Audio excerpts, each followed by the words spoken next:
When will I finally become a sedevacantist?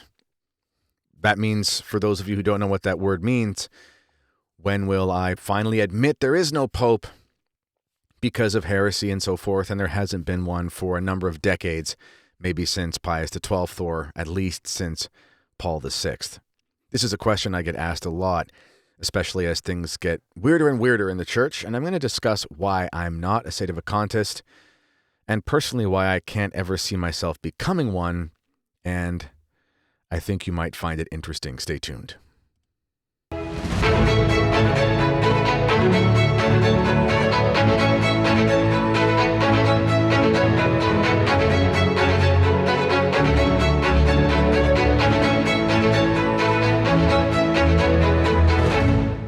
So I've been asked this question before.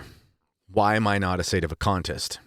And I want to start this conversation here because I do look at this like a conversation. I'm not trying to just talk at you. I'm not telling you what to do.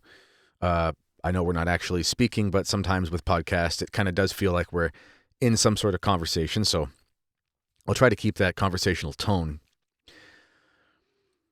I don't believe the stereotypes about sedevacantism or the very superficial takes. First of all, sedevacantism as such, and the term should be defined, it means the seat is vacant, for those who don't know what it means. Sede, seat, vacante, vacant, meaning there's no pope in the chair. There's no pope who holds the office. It's not a monolith. There are a variety of different types. Some of them are easier to deal with. Some of them are very hard to deal with. You have on the most extreme side of the thing, the most sort of dogmatic or doctrinaire, you have basically those who are preparing for the end times, and there's really not even any priests left, and they never go to mass, and that's kind of a Peter Diamond kind of brand, which is a small group but active online. Then there's kind of the Novus Ordo watch, very correct me if I'm wrong, but very sort of Bishop Sanborn, very CMRI attached kind of thing, where there is a type of hypothesis about how there could be a pope again. Not to get into the details of that here, but sort of the office is there, and these men are kind of materially are popes, but not formally. There's that sort of distinction there. Again, if I get it wrong, I apologize. But in any event, it's one brand. But in those groups, they think that everyone who goes to a mass where they say una cum in the canon, so one with, they say that in the canon, with a local bishop and the reigning pontiff, you're communing with the anti-church or with heretics, and this is an abomination and so forth. That's kind of one of the groups. And then there's a more sort of softer brand, which I find much easier to deal with and have conversations with and sort of just deal with each other as fellow Catholics. And this is individuals who, for some reason, believe that Pope Francis, or maybe since John Paul II, aren't popes, but they aren't dogmatic about where one goes to mass. They don't believe that you're in schism or in the anti-church or whatever for going to mass somewhere where they say the Pope's name and stuff. Anyway, this is all very much sedevacantist inside baseball, which isn't the point of this, because that is something that would require a huge amount of digging, and I don't even think you'd find a consensus anyway amongst all the different groups and members of them about finer points of doctrine, because it's kind of the Wild West out there in sedevacantist world. But my point here is that it's not a monolith. So I don't find it helpful when sometimes you'll see various Catholic content creators, although they're not Catholic according to many sedevacantists. They want to be Catholic, as they'll say, but they're not, because it is the sedevacantist YouTubers who know who's Catholic and who's not, by the way. You'll have very unhelpful videos. Sedevacantism just leads to despair. They think the gates of hell prevailed and stuff. I think it's possible that a sedevacantist thesis could definitely lead to despair, or could be an aid therein for someone maybe who's already going through it, or an additive to it, let's say. But it's not the case that all sedevacantist hypotheses are a dead end. Very improbable ends, very incomplete conclusions when considered with the variety and myriad possibilities about what could happen, but nonetheless not dead ends in the cases that they're presented. And I think that's unfair when people do that. Furthermore, Sedevacantists are individual Catholics who have come to a conclusion about a fact. They believe, according to a certain repertoire of Catholic literature, some of it very strong from saints like Robert Bellarmine and so forth, that it's impossible for someone who, believes heresies and so forth or promotes them in some way, even if material. They believe that it's impossible for this man to remain the Pope, and there's no Pope, and all these kinds of things. Never could have been Pope. Some sort of state that he never could have ascended to the office. Some state that maybe at a certain point he lost it. Whatever. There's differences out there in the way it's presented. And they read this literature and they come to believe that it's true, and that's sort of the opinion that one must believe, and they act on that. They're not much different. And I'm not saying this to say as I'm judging them, I'm not saying they as in I'm above them, but as a group, generally speaking, their opinions are not much different in sort of kind than you find with anyone who has a debate about the papacy. I don't believe Benedict was still the Pope. I don't. I think that thesis was wrong. There's a few different theses on that. Nonetheless, the people who do believe it, some of them I find to be very respectable individuals and very smart individuals, they believe it's true.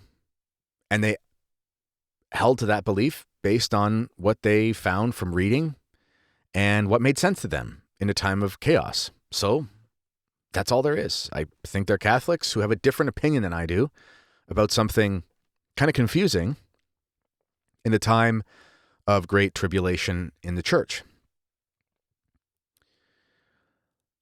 So that all of that is to say that I think Sedevacantists in general are Catholics. I know that some would say they're schismatics. I personally don't believe that. I don't think it matches sort of the interior forum. If one believes that Pope Francis isn't the Pope or Pope JP2 for reasons of X, Y, and Z, I don't think it's because he rejects the primacy of the Pope or does not want to submit to him. I just think that they have a belief about fact that is different than what others believe. And granted, I think there is a possibility one could become very sort of schismatic in the sense of like refusing to be Catholic with others. That's true. But the belief about fact, about the papacy, that I don't think constitutes schism, if I'm being honest. So all that being said, why am I personally not a Sede? Well, for one, I don't know which type I'd be. Because when I look into the arguments of the various groups, they have varying levels of being convincing. They're convincing to varying degrees. The most erudite proponents of each group tend to give pretty strong arguments that I wouldn't want to go toe-to-toe with if I wasn't prepared, just being honest. And I must qualify that as well. I also wouldn't want to go toe-to-toe with some, highly intelligent Calvinist, not to compare the two, but I wouldn't want to go toe-to-toe with someone like that in a conversation or debate setting. I wouldn't want to go toe-to-toe with a highly competent Eastern Orthodox apologist or something, unless I had significant preparation to do so, because when you're having debates with individuals, if you don't know the literature that they know to the degree that they know it, then you can get trapped easily in these arguments and kind of there's no way out. So when I say I wouldn't want to go toe-to-toe, meaning there's just a depth and a breadth of literature there that is required reading if you're going to start commenting on the intricacies of it.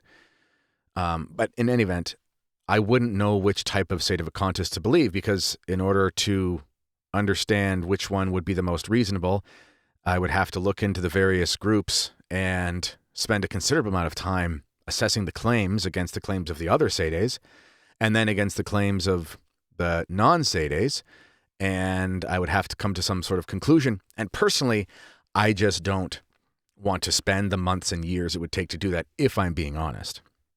And the reason I don't want to spend the time doing that is, for one, I'm just not really motivated to do it, because even though the arguments themselves have very strong proponents, even at a sort of cursory glance at them, they all have defects and holes in them. And I know the Sedes in the comments are going to be copying and pasting 1,000 different quotes telling me I'm an idiot for believing there's holes in the arguments, but I know that there are holes in the arguments because I see the various Sedes argue with each other. And I see the various non-Sedes argue with the Sedes and poke holes back and forth.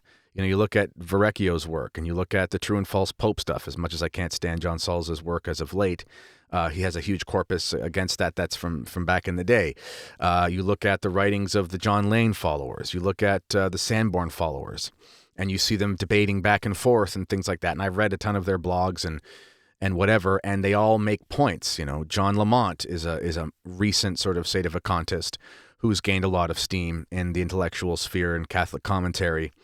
And he has some pretty strong arguments. I've read a significant amount of his work, and then I've read the responses to it.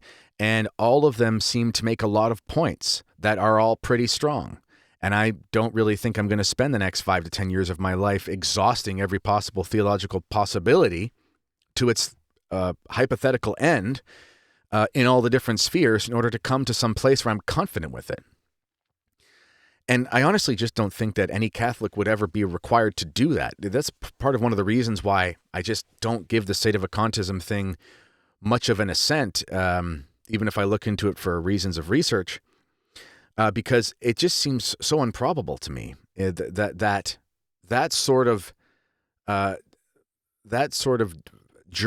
voyage through literature in order to understand some sort of disputed question would be something that would kind of matter to Catholics in the sense of it being something to do with their salvation, which is what you end up getting to when you think about the sedevacantist thesis, because the deeper you get into the various groups, the smaller and smaller the window gets for who's actually Catholic. And maybe some of these people don't want to admit that, but when you get into the very hardcore unicum sedes, you can only go to Mass with certain people. I mean, there are very few Catholics left on earth. There are very few priests and bishops left on earth. And from a practical perspective, there really is kind of no way out. I know intellectually speaking, there is a way out that they believe is possible. But from the practical application of it, I mean, you're pretty much getting into a tiny, almost Gnostic remnant sect, as insulting as that may sound to some, in the sense that there's a small group of bishops and priests who are the ones who know who is really Catholic and who's not. And if you don't follow what they say about it, then you're at risk of being in communion with the anti-church and therefore going to hell. Even though, I mean, how could you know it without reading what they tell you? And that gets pretty dicey to me. As much as I want to give as much benefit of the doubt as possible, when you get into something like that, I just find it kind of strange. And maybe it's not the most intellectual argument possible, but when there's too much potential weirdness, there's too much potential isolation, I just don't see how this is a solution in the long term. And maybe for some Sedes, they don't want it to be a solution. Maybe it's not a solution. It's just this cold, hard fact that they have to come to, and that's it. Maybe. But we're going on 50, 60, 70 years since there's been a pope with these theses, and the prospects of things turning around are pretty grim. And as much as I fully can admit that there's a massive crisis in the church, I just wrote a book on the crisis, which actually is coming out. And actually what's going to happen now is by showing you my book, What Happened to Catholicism, on the screen here, there will be a variety of sedevacantist commentators in the comment section who will call me a grifter. That's one of the favorite epithets that I often get from some of them for some reason. You can find that book in the description area. You can also find my book on the charismatic renewal, and both those books are available. In any event, I fully admit that there's a massive crisis in the church. I get that. But there's just something not very fitting about the sedevacantist thesis or possible solution. Because, I mean, who do you follow? If we think back in church history and we have these grave crises in the church, we have St. Athanasius and so forth as heroes in the Arian crisis. Things are pretty grim, but it was pretty clear who one should follow, in the sense of we have, a regular bishop, so to speak, who holds fast to the faith. And we have others. It wasn't just him. He was the main one. And we sort of hold fast to the faith, and it's kind of obvious that there's an attachment to the church. And we don't have to get into this realm of conjectural opinion about who we should follow or shouldn't. It's more like there's a clear line in the sand with orthodoxy. Similar things could be said about Archbishop Lefebvre, I believe. As difficult as the crisis makes things, and as hard as it is to find the faith, I think when we look at a group like the Society of St. Pius X, we see a sense of the church, a sensus ecclesiae, although there's a strain on relations at times between the society and Rome for obvious reasons. At the same time, there's nothing kind of fully separatist or hidden. Where you don't find that with any sedevacantist solution. You just don't. And I find that strange, especially in the long haul. If I'm being honest, I also find that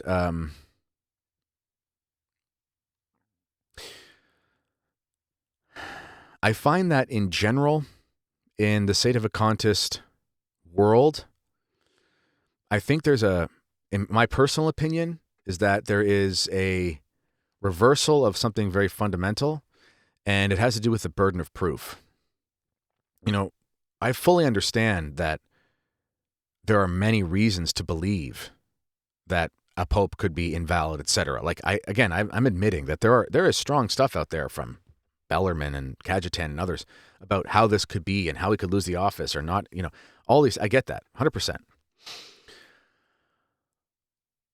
But the fact remains is that every prelate and bishop on earth, the vast moral majority of them, are saying this man's the pope, whether it's this this current pope or previous popes, etc.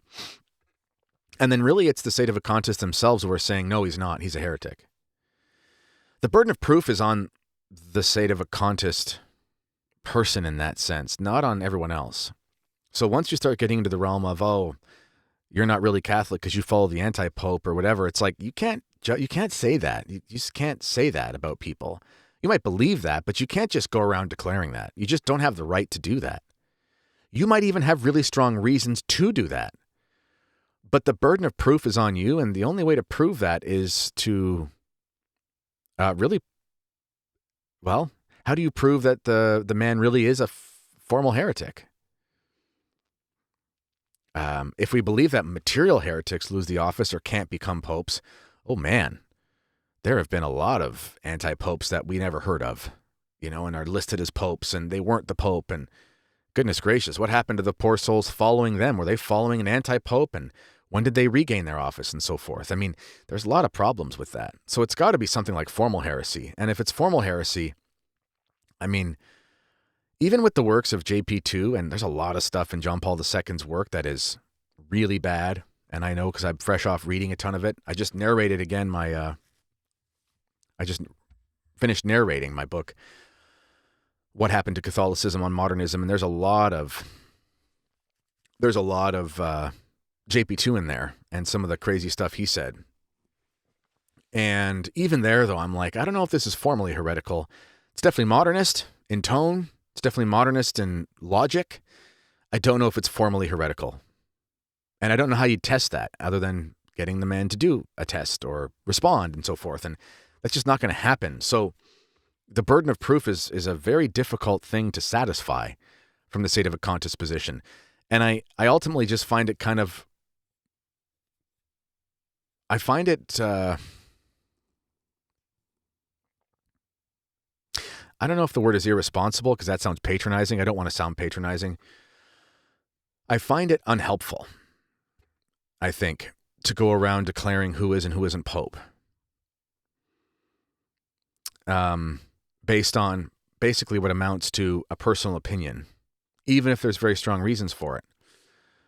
Because ultimately, I don't know how you find yourself out of that hole. That'd be one thing I would be, I guess the word is weary of if I were ever to want to wade into those waters. It seems like again, maybe it's not officially a dead end for the church because they'll have their reasons why it's possible. I think on a personal note, it's almost a dead end because at a certain point, you almost have to cut yourself off from all other Catholics. For the most part. Not all the groups, but for the most part. And I think that would lead to a lot of personal life chaos. And when I look around, this is just anecdotally, when I look around at a lot of Sedevacantist groups, I do think there's a danger in that. That's all I'll say. And, one of the I've had the privilege of getting to know some former Sedes who were really deep into a particular strand of Sedevacantism, and the time they spent in it was pretty unbalanced. Eventually they got out. And also, if I'm just being honest, I find in some of the ecclesiological beliefs, the beliefs about the church and the beliefs about the papacy, by a lot of Sedevacantists, to me they kind of seem like the same thing as, very much the same thing as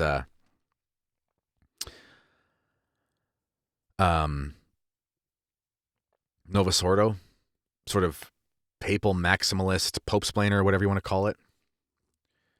And personally, for the Sedes listening to this who want to, throw garbage at the screen because they hate me so much, I am very ultramontane. I don't personally ascribe to the sort of I don't really buy into the whole reevaluation of Vatican I thing. I just don't. I'm very ultramontane. The more I read into the crisis, the more ultramontane I become, if I'm being honest. So I'm not coming at this from that perspective of some of the traditional Catholic thinkers who are talking about maximalism, minimalism stuff. I'm not one of those. I'm very ultramontane.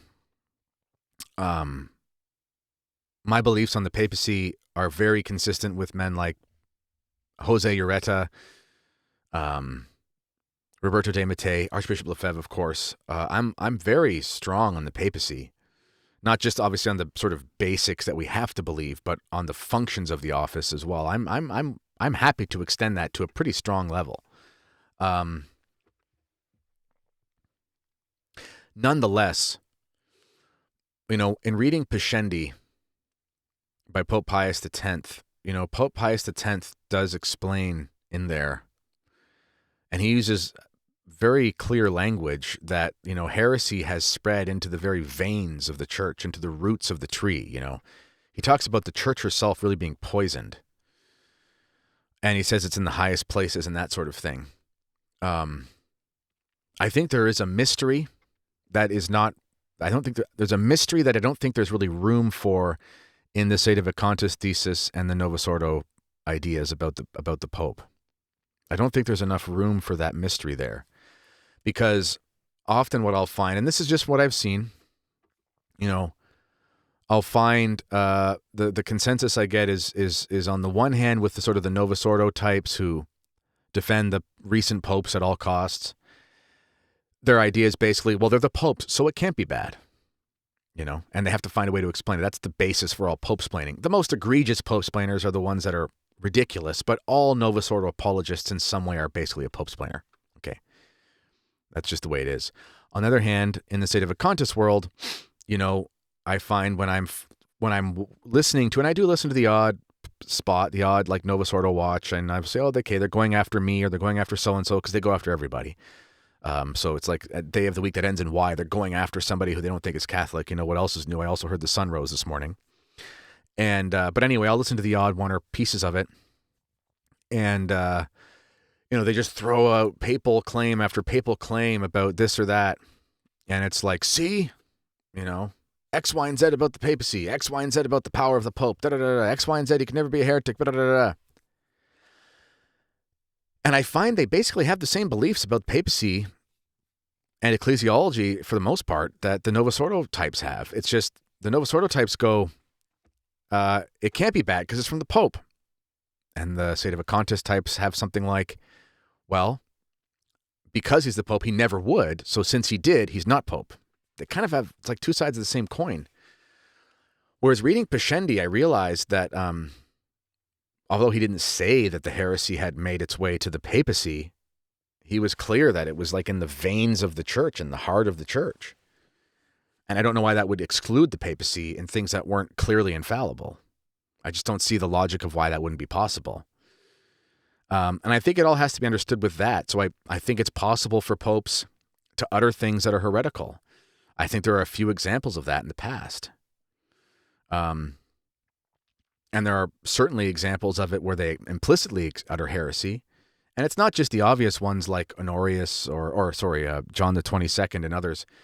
There's some stuff in Pius IX, I think in the document about the Immaculate Conception, and I need to find the line so I don't make a fool of myself, so just give me half a second to find it. Yeah, here it is. Pius IX, I'm going to pronounce it wrong. Oh, how do I pronounce it? Ineffabilis Deus. And this is on the Immaculate Conception, and he says, he declares or explains the doctrine, and he says, hence, if anyone shall dare, which God forbid, to think otherwise than has been defined by us, let him know and understand that he is condemned by his own judgment, that he has suffered shipwreck in the faith, that he is separated from the unity of the church, and that furthermore by his own action he incurs the penalties established by law if he should dare to express in words or writing or by any other outward means the errors he thinks in his heart. I think Pius IX is incorrect here. He's saying that if somebody thinks a heresy, that he's out of the church. I don't think you can say that. There's a principle that, what is it? Something ecclesia non judicat. The internal things, the church doesn't judge the heart or something. You can find this principle in the Council of Trent and others. Anyway, I'm going to get responded to about this by someone because of a quote or something. But when Pius IX says that anyone who even thinks against it separates himself from the church, I don't think that that's possible for that to be true. I think what he said there was an error, and that's in a document that declares a dogma infallibly, defines it. But in the aspects of it that don't pertain to the dogma, we can even find an error. This is to take nothing away from Pius IX. He was incredible. It's just an example. I think there are many popes who have uttered things that are potentially errors. The two swords doctrine was something that had to be clarified by Pope Leo XIII. Which pope was it? Doesn't matter. But anyway, Pope Leo XIII had to clarify what was believed by, promoted by the one pope, one of the Pope Eugenes, maybe. Anyway, there's so many of them. Talking about the distinctions between the church and the state, nonetheless, not a separation, but there was a distinction, and the extent of the temporal authority of the Pope and how that was manifested.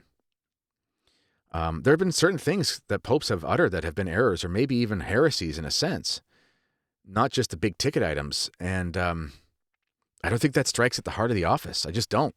I know there are some theologians that would disagree with me, and there are some theologians that would disagree with them. But as long as that's the case, and I can look through a corpus of literature that's hundreds and thousands of years old and find arguments for and against, I just don't think anyone's in a position to be declaring that this pope isn't the pope or any pope isn't the pope, especially in a sense and in a context of people having to agree with them. Otherwise, they sort of cease to be Catholic. That's what I think it's pretty dicey. And ultimately, it's sort of the last reason why I could never see myself being a sedevacantist is because you guys get just like no views on your videos. Haha, I'm just kidding. No, but in all seriousness, while I don't think it's an intellectual dead end per se, I do think that there is a grave temptation towards pride therein, because I think the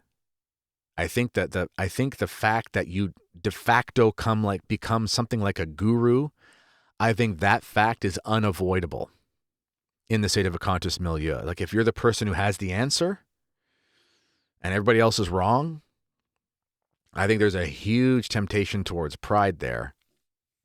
And I personally think I see it without naming names. So that's all I got for you. By the way, please don't give in to stereotypes, the various sedevacantist podcasts and influencers out there, by screaming at me in the comment section or making a 2-hour rebuttal video. It's not a good look. So there you go. All right. That's all I got for you. And I always forget, but check the link in the description if you want to come to the Holy Land. Even if you're a Sedeivacantist, come with me. But don't ask me to debate it, and you're going to have to go to Mass with an SSPX priest, so you better not be an unicum Sede. But I do believe you're Catholic, and I'd love to go with you to the Holy Land if you're into that. But just please don't make it a thing that we have to talk about it the whole time, because I'd rather talk about, Jesus and the apostles and all the stuff to do with the Holy Land. And so check the link in the description if you want to come to the Holy Land. Whoever's listening or watching this, there's a once-in-a-lifetime pilgrimage opportunity this fall, and it's happening in September. A great price and a great time to go. With all the violence that happened the last couple of years, it's all been cleaned up, and not to say anything about what's actually happening in Palestine, but as far as travel to the Holy Land, it's very safe. And because it's been so bad, there's a big opportunity for tourists, and things are less expensive now than they have been, so it's a good time to go if you're ever going to go. So check the link in the description, and I will talk to you soon. Bye-bye. Oh, forgot my outro. I always do that.